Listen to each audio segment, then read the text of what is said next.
Yes, I believe we are live and I'm audible and visible to everyone. Kindly confirm. We'll start in a bit.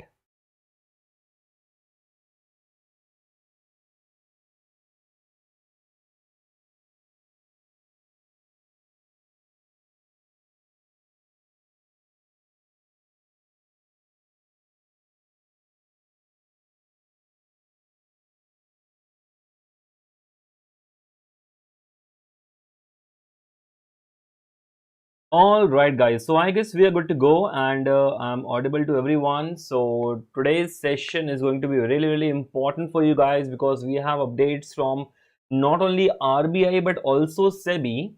So important not just for your RBI examination but also for your SEBI examination as well.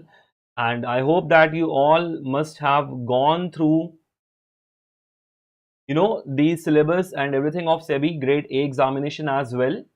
And if you had any doubt regarding your SEBI examinations, upcoming examination, you can definitely go and check out our dedicated video in which we discussed various doubts that students used to have regarding the RBI and the SEBI Grade A examination. Okay, so that session, ask your doubt, ask me anything. That session is also live. It's already in the platform in our channel. You can go and check it out, in which we have covered most of the doubts that the students have regarding this examination. So I remember a student asking me that, so we are not from a commerce background, can we go and apply for this particular post? For that we have given the solutions. Apart from that, we also told them that how they can manage both of these examinations, how they can manage the common subjects of both of these examinations. So definitely go and check that out as well. One more thing today is very important because today we are going to provide you a live class, a demo class on our SEBI Grade A batch. Okay, so you must all be aware that we are having a Grade A batch already, in which we are providing various resources, not just live lectures, but apart from that, mock test, mentorship, and answer writing ability. All these will be trained to you in this particular paid batch. So you can go and check it out. But if you are having any kind of doubt regarding the batch, then you can watch today's demo class, in which we will we'll cover the topics of financial markets, basically primary and secondary market and instruments of financial market. That will be covered in today's demo session at 8 p.m. So join that session as well. Okay, and you will get the PDF of this session on our application. So please download the application as well to get and all the free PDFs of all the sessions that are covering in the YouTube session. Now guys, let's start with the first news from the world of finances. The first news is that new Noise smartwatch with Airtel Payments Bank is going to be launched and has launched, in which you can pay just by using your wrist. So, this is not the very first evolution in technology regarding this payment variables. These are known as payment variables. So recently, IndusInd Bank has launched their various, uh, wallet cards. Apart from that, rings, and also your wrist watches, bands, payment variables.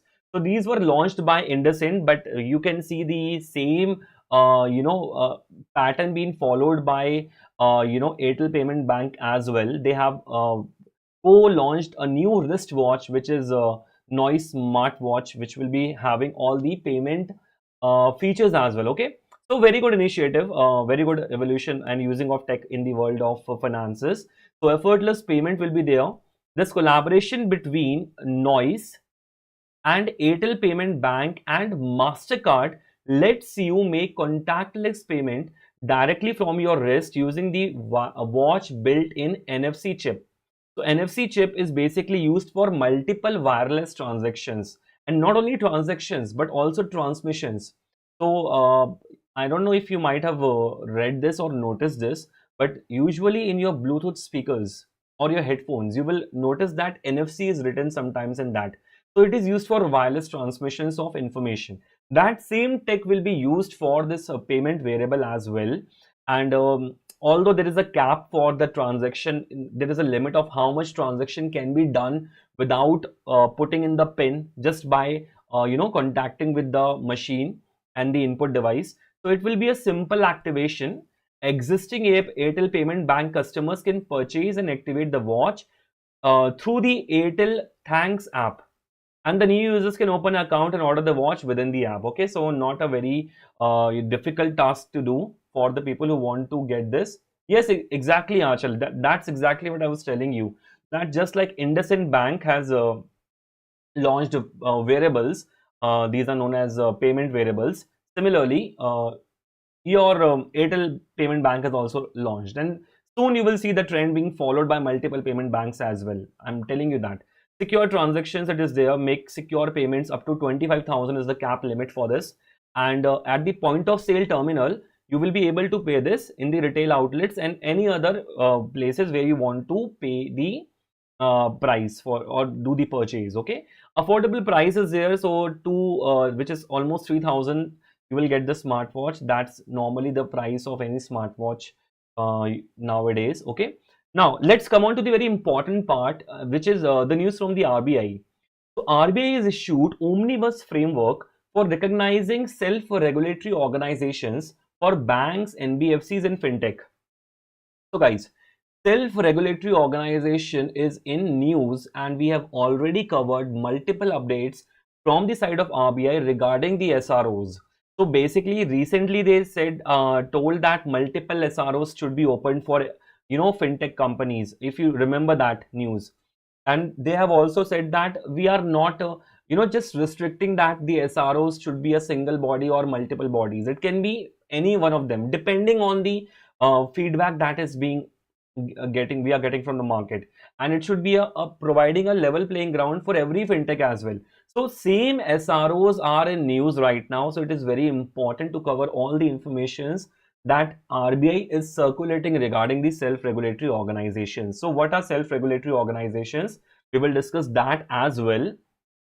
But before that, let's see what's changing. See, the RBI has established a new framework for recognizing self-regulatory organizations for banks, NBFCs, fintech and other regulated entities as well. So basically, an SRO is a industry-led organization that will set standards and benchmarks for the sectors who are working within them.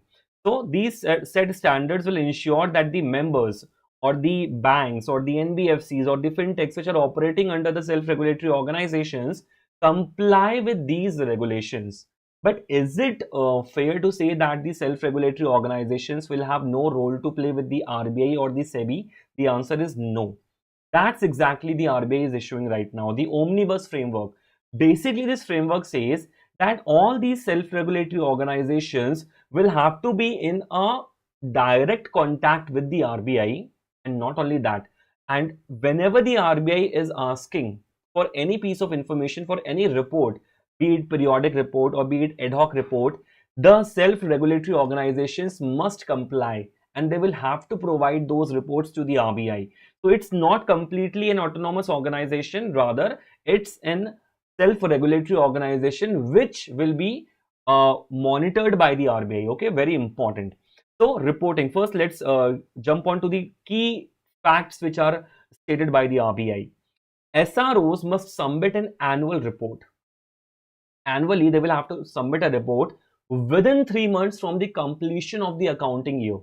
Okay, so once the accounting year or fiscal year, whatever you call it, so basically once the completion has been done, within 3 months of the completion, the self-regulatory organizations will have to give the annual report to the RBI. This is mandatory.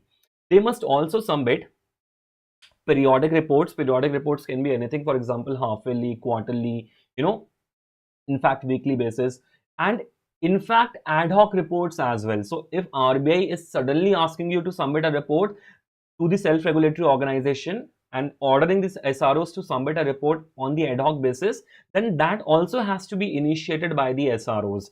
That was omnibus framework is actually stating about.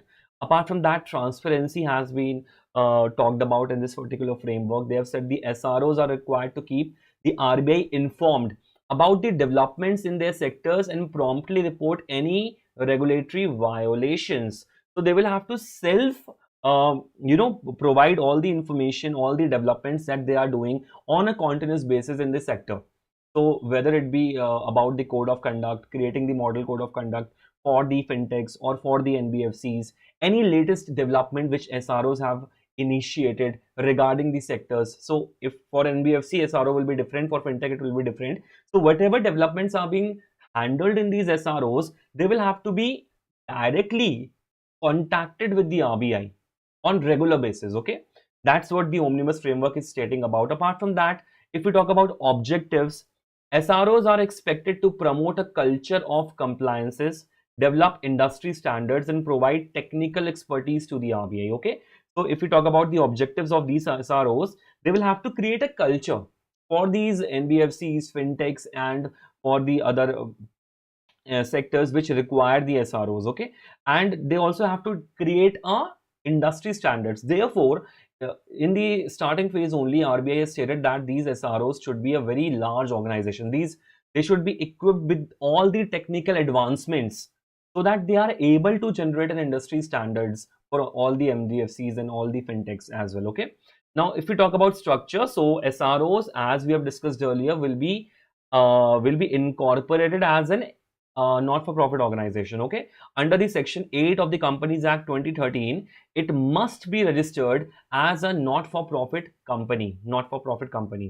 If we talk about oversight, the RBI can inspect the books of an SRO and revoke its recognition if deemed necessary to protect the public interest. So it's not mandatory that if the SRO has been established, then it will hold its existence forever.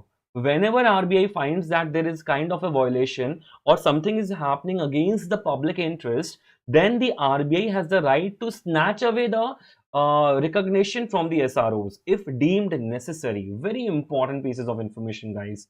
Next, again a news from RBI in which RBI has imposed penalty on two different banks, and what are the reasons for those penalties, and what were the violations which have been done by these two banks, and also knowing about the uh, basic terminologies, like what does that violation actually means, what was supposed to happen.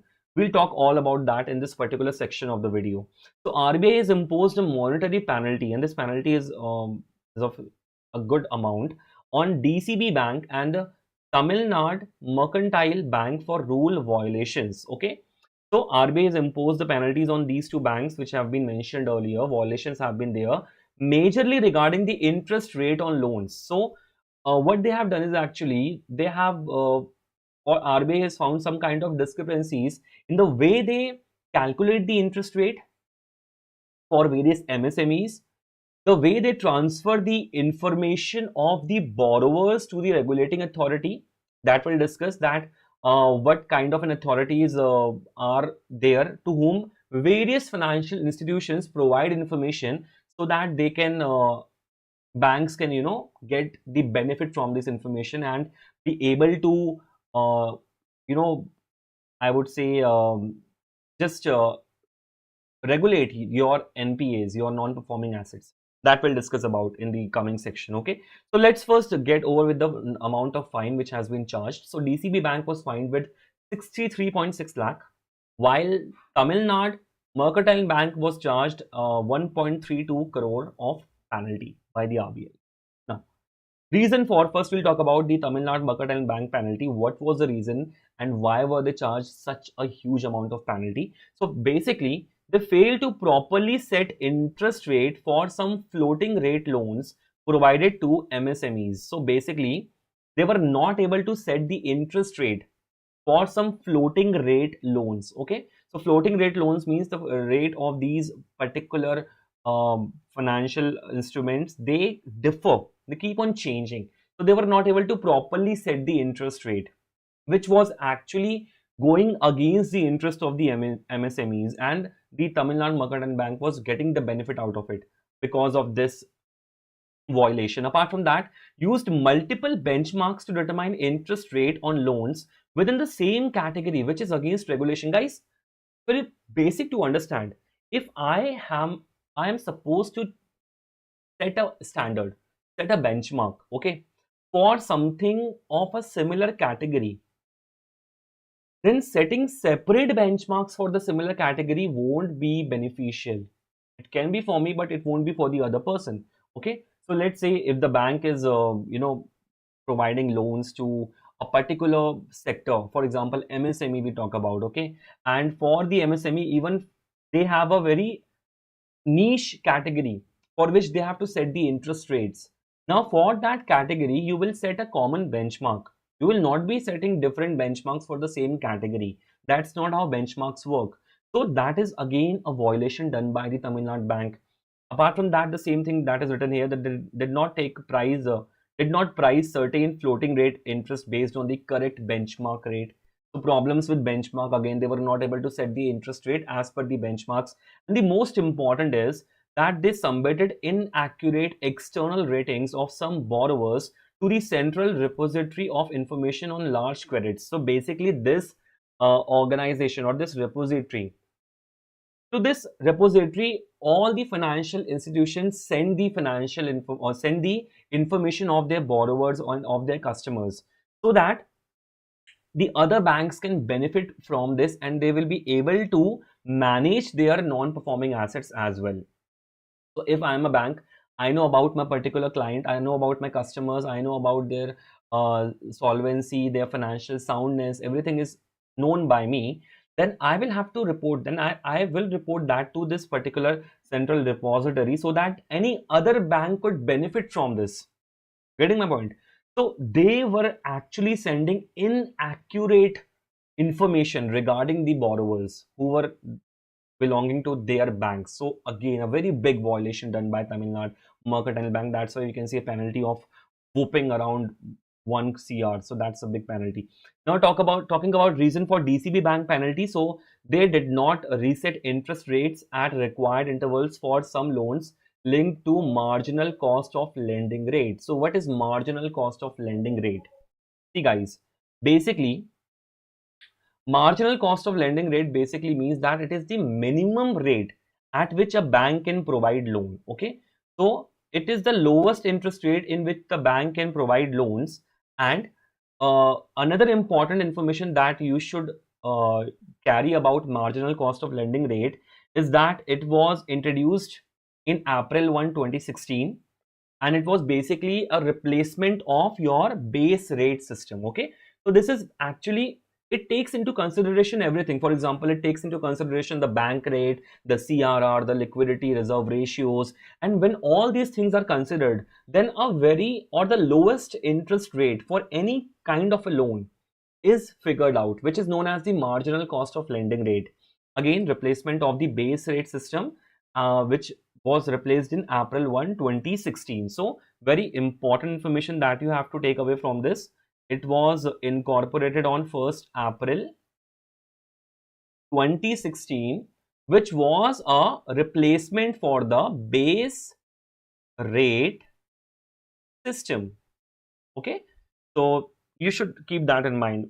Questions might come in the examination. Exactly, Ashil, CIBIL score, things like that. Okay, now failed to set interest rate for certain floating rate retail loans and MSME loans based on the external benchmark lending rate. So again, problem of benchmark. They were not able to set the rate of interest loans according to the benchmarks. Obviously, benchmarks are there so that you can compare it to them and set somewhat close to that range. But they were unable and they were failing in doing that. That's why the penalty has been charged by RBI. Next is a very simple piece of information for you, that Titan SBI card has been launched. So basically Titan and SBI have co-launched a credit card, and you know the trend is going on. But although in the previous session I told you that RBI has stopped few of the co-lendings, because co-lending the accountability is distributed among the two partners, and it's bad for the customer, because one party would say that okay, go to him, ask him, and the other party would say that okay, go to ask him. So that becomes a problem in co-lending or co-launching credit cards. Okay, but fine, we can see that Titan and SBI card has launched their co-lending card. So basic information, guys, not that important, I would say, frankly, but just for the sake of financial awareness, I've put this slide here. At 7.5% cashback you will get on Titan watches and other wearables. Okay? 5% cashback on Mia and Carrot Lane, and Zoya online and offline stores, and 3% value added Titan gift vouchers on purchases at Tanishq. Okay, so just basic piece of information. Now coming on to the most important segment of this particular video. Very important news from SEBI regarding the overseas mutual funds, regarding the exchange traded funds. What are the limit? Why the limit has been crossed? What say, I would say, advices are being received from the big mutual fund houses regarding this. Even Nippon has given a statement regarding this, so we'll talk about this. Okay, now first let's understand what's the background, what's the whole news all about. Okay, so basically what has happened, that SEBI has directed the Association of Mutual Funds. Okay, Association of Mutual Funds is basically the Association of Mutual Funds of India. So what is this organization we'll talk about? So basically this is a non-profit organization which is responsible for handling the mutual fund sector, and it represents all the asset under management or asset management companies which are registered with the SEBI.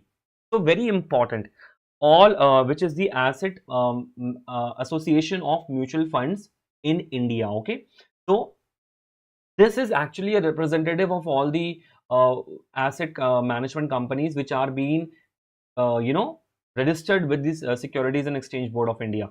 So they have directed, SEBI has directed them that they should stop inflows into overseas exchange traded funds from April 1, 2024. Believe me guys, a question is going to pop up from this in the examination. Why I'm telling you that?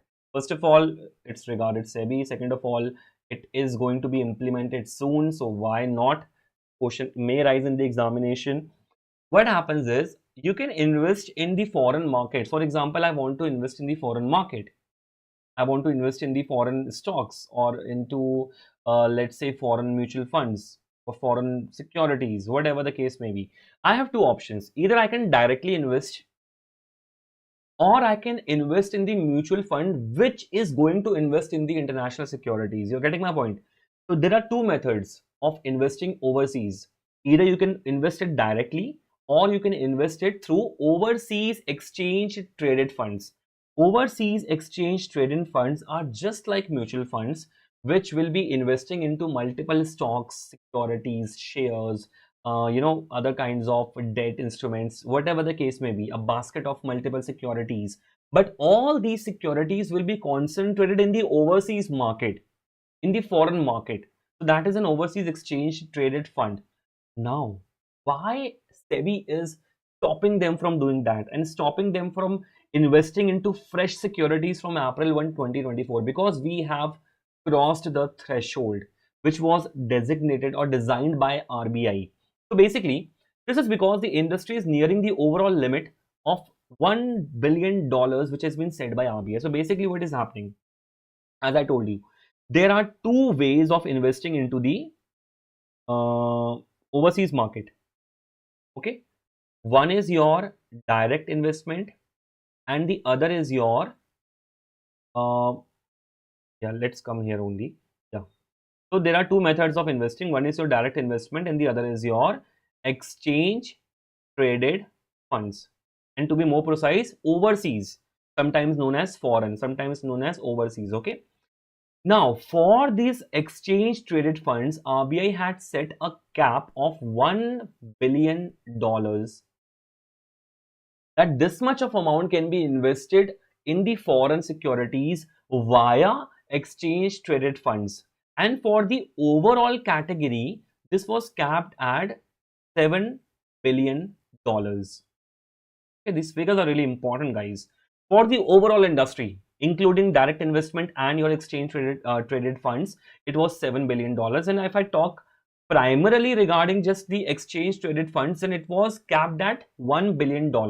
But it is going to cross the threshold. Therefore, SEBI is now restricting these exchange traded funds to take any more cash inflows, to take any more amount of investment. And this is only till 1 April 2024, and after that they won't be able to do that. Okay, so let's have a background. Whatever I told you is written here, that in January 2022, SEBI has already restricted fresh subscriptions in overseas stock market schemes. So they had done it before as well, but because it was a market was having a downturn, so it was relaxed, but a stricter overall cap was introduced of $7 billion. Okay, so in 2022 they gave a temporary pause to the fresh subscriptions in the overseas market, but after that, because the market was going down, they opened it again, but it had a strict overall cap. Overall cap means direct plus indirect, and that was capped at $7 billion. But now again we are seeing a phase where it is being paused again, and it will be paused and stopped from 1st April 2024. Okay, so what is the response we are getting from the industry? So industry is pushing for the increase in limits, and there is a very logical reason behind this, that why the industries are actually against this notion.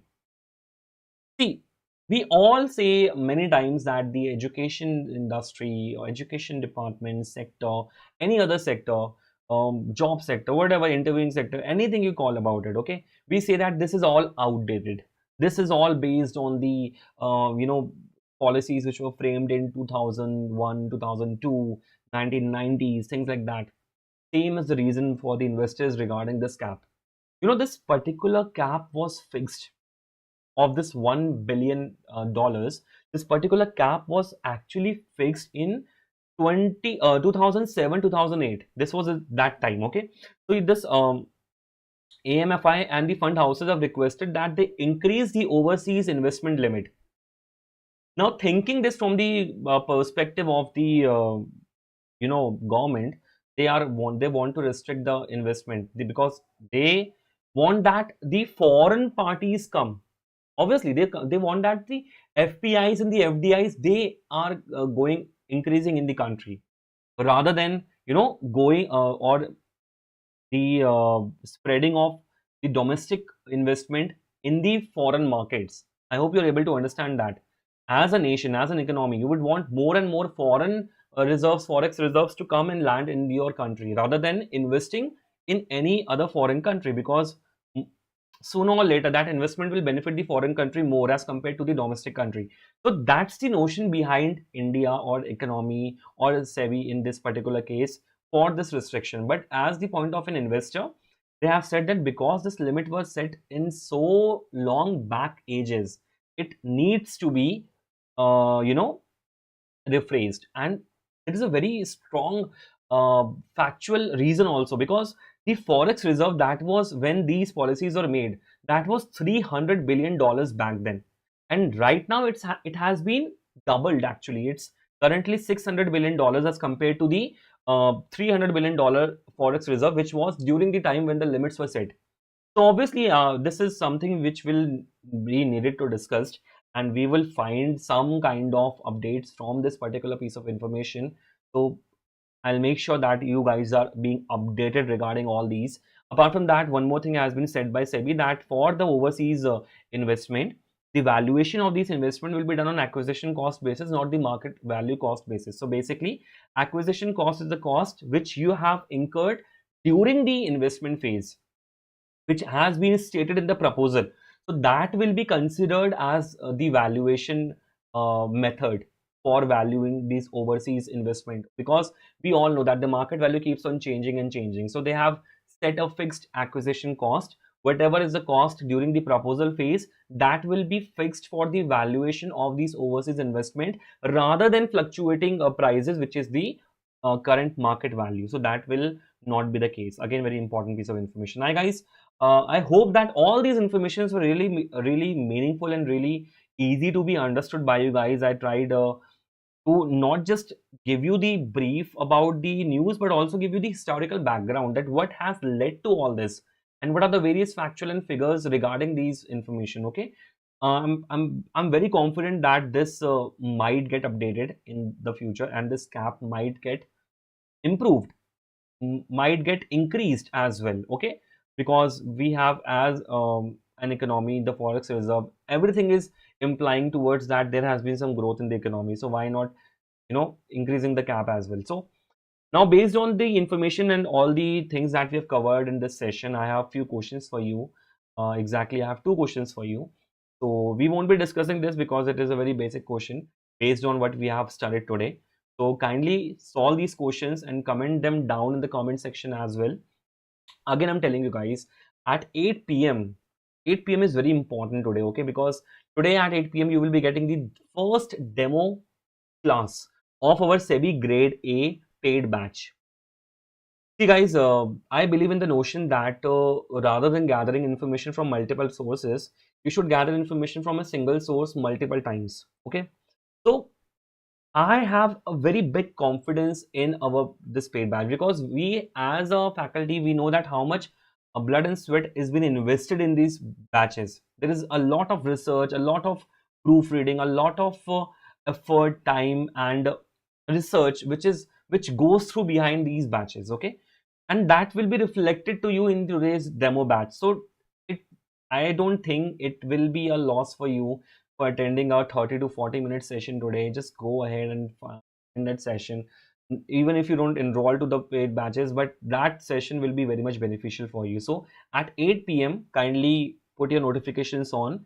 At 8 p.m. you will be having the first demo session on finance, and that is your financial markets. Okay, very important session, and I will be covering very much MCQs in that session as well. So stay tuned for that and comment down your answers in the comment section. Okay, and with that information, that's about it for today's class, and I will see you in the next session. If you have any doubt, any feedback, anything regarding that, you can give it in the comment section as well. Feel free to say, express yourself, and if you like the session, then you can also comment that down as well. Okay, so with that, this is me, Divyanshu, your host, your mentor, and your best friend for finances and management. I will see you guys in the next session. Take care, goodbye, and Jai Hind.